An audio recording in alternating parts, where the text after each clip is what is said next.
உலக அளவில் மின் உற்பத்தி மற்றும் நுகர்வில் இந்தியா 3வது மிகப்பெரிய நாடாக உள்ளது. புதுப்பிக்க இயலாத ஆற்றல் மற்றும் புதுப்பிக்கத்தக்க ஆற்றல் ஆகிய 2 முக்கிய மூலகங்களிலிருந்து மின்சாரத்தை பெறுகிறோம். மாசு அளவு அதிகரித்து வருவதால் புதுப்பிக்கத்தக்க ஆற்றலில் முதலீடு செய்வது மிக அவசியமான தேவையாகிவிட்டது. இன்றைய நிலவரப்படி இந்தியாவின் மொத்த மின் உற்பத்தியில் புதுப்பிக்கத்தக்க ஆற்றலிலிருந்து 23%, நிலக்கரியிலிருந்து 56%, அணுசக்தியிலிருந்து 2%, பெட்ரோல் மற்றும் டீசலிலிருந்து 7%, மீதமுள்ள 12% நீர் மின் உற்பத்தி மற்றும் பிற மூலகங்களிலிருந்து வருகிறது. 31 டிசம்பர் 1947 இந்தியா புதுப்பிக்கத்தக்க ஆற்றல் மூலம் 508 மெகாவாட் மின்சாரத்தை உற்பத்தி செய்தது. கடந்த மார்ச் 31ஆம் தேதி நிலவரப்படி இந்தியா 1,23,040 மெகாவாட் மின்சாரத்தை புதுப்பிக்கத்தக்க ஆற்றலிலிருந்து உற்பத்தி செய்கிறது. புதுப்பிக்கத்தக்க எரிசக்தி உற்பத்தியில் இந்தியா நல்ல முன்னேற்றம் அடைந்துள்ளது. 2004 ஒரு நல்ல ஒரு ஃபோக்கஸ் வந்துட்டு இருந்துச்சு. அப்போ இருந்த மத்திய அரசாங்கம் புதுப்பிக்கக்கூடிய ஆற்றலுக்கு முக்கியத்துவம் கொடுக்கணும்னு சொல்லி நிறைய விஷயங்கள் பண்ண ஆரம்பித்தாங்க. அதோட தொடர்ச்சியாக தான் பொதுவாகவே தமிழ்நாடு ரெனியூபிள் எனர்ஜியில் இப்போ பயனே தான் சொல்லணும். நம்முடைய வின் ஃபார்ம்ஸ்லாம் 80ஸ்லேயே போட்டோம். முப்பந்தல் அந்த பக்கம்லாம் 80ஸ்லேயே போட்டோம். ஸோ ஒரு நல்ல ஒரு ஈக்கோ சிஸ்டம் இருந்துச்சு. இப்போ அந்த சமயத்தில் என்ன இருந்துச்சுன்னா, இப்போ விண்ட் எனர்ஜின்னு வச்சுக்கோங்களேன். விண்ட் எனர்ஜினா நீங்கள் பேங்கிங் அலோவ் பண்ணுவாங்க. இப்போ இந்த மாதம் நீங்கள் பல்க் எப்போ காற்றடிக்குதோ அப்போ தான் அவங்க ப்ரொடியூஸ் பண்ண முடியும். அது காற்றில் நேரத்தை ப்ரொடியூஸ் பண்ண முடியாது. ஆனால் அது நீங்கள் ஓவர் பீரியட் ஆஃப் 1 இயர் வச்சு அதை பேங்க் பண்ணி நீங்கள் அந்த ரெவன்யூ ரெகனைஸ் பண்ணிக்க முடியும். அந்த சிஸ்டத்தை நம்ம எடுத்துட்டோம். ப்ளஸ் அப்போ central government renewable purchase application வச்சாங்க. அது சோலார் இருக்கலாம், விண்டாக இருக்கலாம், இல்லை எனி ரெனியூபிள் ஆக்கலாம். அப்போ ஒவ்வொரு மாநிலமும் ஒவ்வொரு ஸ்டேட்டும் அவங்களுடைய மின் தேவையில் அல்லது மின் உற்பத்தி திறனில் 2 நாள் சரி எப்போ நாள் சரி 2ல் 10% of that should be from renewable சொன்னாங்க. அது 10% மின் தேவையை நீங்கள் புதுப்பிக்கக்கூடிய ஆற்றிலிருந்து வாங்கணும் அப்படின்னு சொல்லி மத்திய அரசாங்கம் கொண்டு வந்தாங்க. அப்போ தமிழ்நாடு ஒரு அபண்டன்ட் ஸ்டேட், அதாவது அதிகமான ரெனியூபிள் எனர்ஜி இருக்கக்கூடிய ஒரு மாநிலம். ஸோ இப்போ நிறையா ப்ரொடியூஸ் பண்ணுவோம். ஆனால் நிறைய இப்போ உள்ளக்கூடிய இப்போ மத்திய பிரதேஷ், பீகார், சத்தீஸ்கர், ஜார்க்கண்ட், உத்தரப்பிரதேஷ் இந்த ஸ்டேட்ஸ்க்குலாம் ரெனியூபிள் எனர்ஜி பெருசாக கிடையாது. ஸோ இப்போ அவங்க என்ன சொன்னாங்கன்னா, நீங்கள் REC சர்டிஃபிகேட் சொல்லுவாங்க, ரெனியூபிள் எனர்ஜி சர்டிஃபிகேட் சொல்லி. இப்போ தமிழ்நாடு நம்ம தேவைக்கு நம்ம தேவைன்னு சொல்கிறத விட நம்ம அந்த மேண்டேட்ரியை விட அதிகமாக ப்ரொடியூஸ் பண்ணோம்னா நாம் விற்றுக்கலாம். அந்த சர்டிஃபிகேட் இந்த புதுப்பிக்கக்கூடிய ஆற்றல் உற்பத்தி செய்ய முடியாத மாநிலங்களுக்கு நாம் அந்த சர்டிஃபிகேட் விற்று நம்ம பணம் வாங்கிக்கலாம். ஸோ அரசாங்கத்துக்கு அது ஒரு பணம் வந்துச்சு. அப்புறம் இந்த ரெனியூபிள் எனர்ஜி ப்ராஜெக்ட்ஸ் பொறுத்த மட்டும் பார்த்தீங்கன்னா எல்லாமே நிறைய டெவலப்மெண்ட் ப்ரைவேட் டெவலப்பர்ஸ் தான். கவர்மெண்ட்டில் பெரிய லெவலில் சோலார் பார்க்கோ விண்ட் பார்க்கோ பெருசாக போட்டது கிடையாது, கொஞ்சம் போட்டுப்பாங்க. ஸோ இந்த ப்ரைவேட் பிளேயர்ஸ்க்கான ஒரு அந்த ஈக்கோ சிஸ்டம் இருக்குல்ல, அந்த தொழில் தொடங்குவதற்கான ஈக்கோ சிஸ்டம் முன்னாடிலாம் ரொம்ப நல்லா இருந்துச்சு. இப்போ கோயம்புத்தூர் பக்கம் ஒருத்தர் மில் வச்சுருக்கான்னு வச்சுக்கோங்களேன். அந்த மில்லை அவங்க என்ன பண்ணாங்கன்னா, அந்த மில் ஓனர்ஸ் அவங்க எங்கே காற்றாலை எங்கே விண்ட் எனர்ஜி ஜாஸ்தியாக கிடைக்குதோ அங்கே போய் ஃபார்ம் போட்டுக்கலாம். ஸோ அங்கே ப்ரொடியூஸ் பண்ணி தர்ற எலக்ட்ரிசிட்டியை இவங்களுடைய அந்த மில்லில் இருக்கிற எலக்ட்ரிசிட்டியை கழிச்சுக்குவாங்க. ஸோ இந்த மாதிரிலாம் நிறையா சிஸ்டம்ஸ் இருந்துச்சு. பட் இது எல்லாமே ஓவராலாக இப்போ கொலாப்ஸ் ஆகி இருக்குது. அப்படி தான் நம்ம புரிஞ்சுக்க முடியுது. 2019ஆம் நிதியாண்டில் காலாண்டு சராசரி சோலார் மின் உற்பத்தி திறன் 1662 மெகாவாட்டாக குறைந்துவிட்டது. இதுவே கடந்த 2018ஆம் ஆண்டின் காலாண்டு சராசரி சோலார் மின் உற்பத்தி திறன் 2500 மெகாவாட்டாக இருந்தது. 2019 ஆகஸ்டில் புதுப்பிக்கத்தக்க ஆற்றல் உற்பத்தி 20% குறைந்துள்ளது. கடந்த 3 ஆண்டுகளில் இது மிகப்பெரிய வீழ்ச்சியாகும். இந்த வீழ்ச்சிக்கு காரணங்கள் என்ன? ஜென்ரலாக ரெனியூபிள் எனர்ஜி ஒரு முக்கியத்துவம் கொடுத்து அன்றைக்கி இருந்த 2010 government Jawaharlal Nehru national solar mission announce பண்ணி அப்போ என்ன பண்ணாங்கன்னா, அப்போ சோலார் எனர்ஜியோட காஸ்ட் பயங்கர ப்ரொஹிபிட்டிவ்லி எக்ஸ்பென்சிவ் வந்துச்சு. அதாவது 10 கோடி ரூபா 8 கோடி ரூபா இருந்துச்சு ஒரு மெகாவாட்டு. ப்ளஸ் எஃபிஷியன்சி 15 to 18% கிடைக்கும், இல்லை 20% கிடைக்கும்.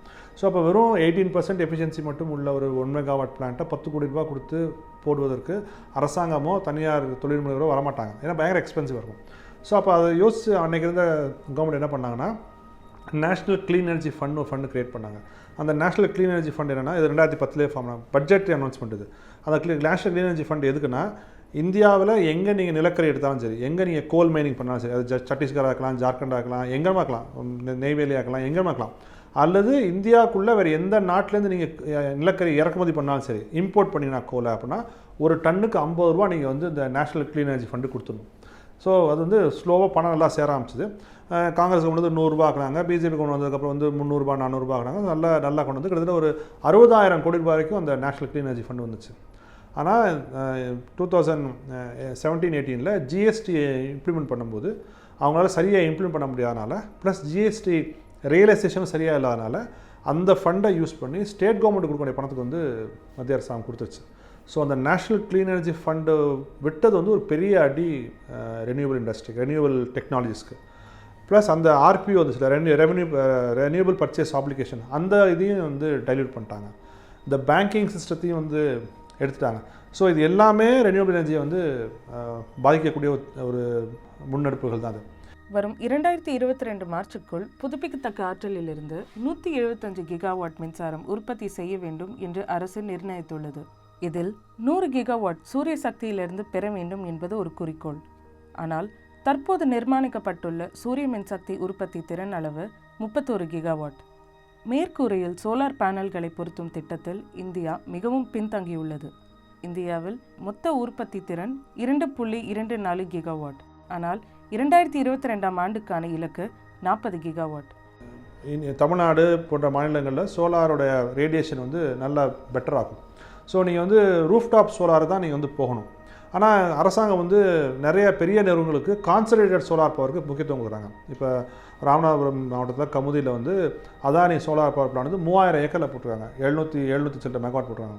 ஸோ என்ன ஆகுனா, நீங்கள் சோலாரோட எஃபிஷியன்சி குறைவு. ஸோ நீங்கள் 700 மெகாவாட் ஒரு இடத்துல போட்டு 3000 ஏக்கரோட லேண்ட் யூஸை வந்து மாற்றுறீங்க. அது வேறு ஒரு பயன்பாடு இருந்துச்சு, விவசாய பயன்பாடு இருந்துச்சு.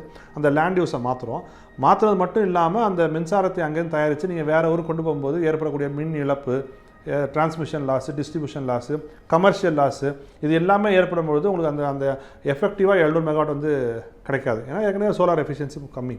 Electricity should be produced, distributed and consumed locally. உணவுக்கு நீங்கள் என்ன சொல்வீங்க, உணவு வந்து பக்கத்திலே வந்து உற்பத்தி பண்ணணும். ஏன்னா நீங்கள் வந்து ஒட்டஞ்சத்திலிருந்து முருங்கைக்காய் வந்து சென்னைக்கு வரணும்னா அதுக்கு வண்டியை பிடிச்சி அதுக்கு கார்பனை பேர்ன் பண்ணி அதுக்கு ரெஃப்ரிஜரேஷன் பண்ணி இங்கே வந்து சேர்றதுக்கு பதிலாக இங்கே சென்னை பக்கத்துலேயே ஒரு க்ரீன் ஜோன் அறிவித்து அங்கே நீங்கள் வந்து வெண்டைக்காவும் முருங்கைக்காவும் நீங்கள் ப்ரொடியூஸ் பண்ணிக்கலாம். ஸோ அது மாதிரி தான் எலக்ட்ரிசிட்டிக்கும் உங்களோட ரூஃப் டாப்பில் நீங்கள் வந்து எலக்ட்ரிசிட்டி ப்ரொடியூஸ் பண்ணிட்டீங்கன்னா இந்த ஏடிஎன்சி லாஸஸ் சொல்லுவாங்க, aggregate technical and commercial losses அப்படின்னு சொல்லுவாங்க. அந்த லாஸ் வந்து தமிழ்நாட்டில் ஜாஸ்தியாக இருக்குது. இந்தியா முழுக்க பயங்கர ஜாஸ்தியாக இருக்குது, தமிழ்நாட்டிலையும் ஜாஸ்தியாக இருக்குது. ஸோ அப்போ வந்து நீங்கள் வந்து சோலார் பவரை ப்ரொடியூஸ் பண்ணணுன்னா ரூஃப் டாப்ஸ் தான் பெஸ்ட்டு. அல்லது அப்படி உங்களுக்கு ரூஃப் டாப்ஸ் வந்து இல்லைன்னா ஒவ்வொரு சின்ன சின்ன பஞ்சாயத்துக்கும் அதிகபட்சமாக இப்போ எங்கள் சொந்த ஊருக்கு ஒரு நாளைக்கு 1000 யூனிட் போதும் ஒரு நாளைக்கு. ஸோ நீங்கள் எங்கள் ஊர்லேயே ஒரு 2 ஏக்கர் 3 ஏக்கர் எடுத்து அங்கேயே ஒரு சின்ன சோலார் பிளான்ட் போட்டு அங்கேயே ப்ரொடியூஸ் பண்ணி நீங்கள் அங்கேயே மைக்ரோ கிரிட்னு சொல்லுவோம், அந்த பகுதிக்குள்ளேயே நீங்கள் ப்ரொடியூஸ் பண்ணி அங்கேயே நீங்கள் கன்சியூம் பண்ணிங்கன்னா உங்களுக்கு வந்து கல்பாக்கத்துலேருந்து கூடங்குளத்துலேருந்து கமுதியிலேருந்து பவர் ப்ரொடியூஸ் பண்ணி அங்கே போகணுன்னு அவசியம் கிடையாது. ஸோ இதுதான் சரியான ஒரு வே ஃபார்வர்டாக வந்திருக்கும்.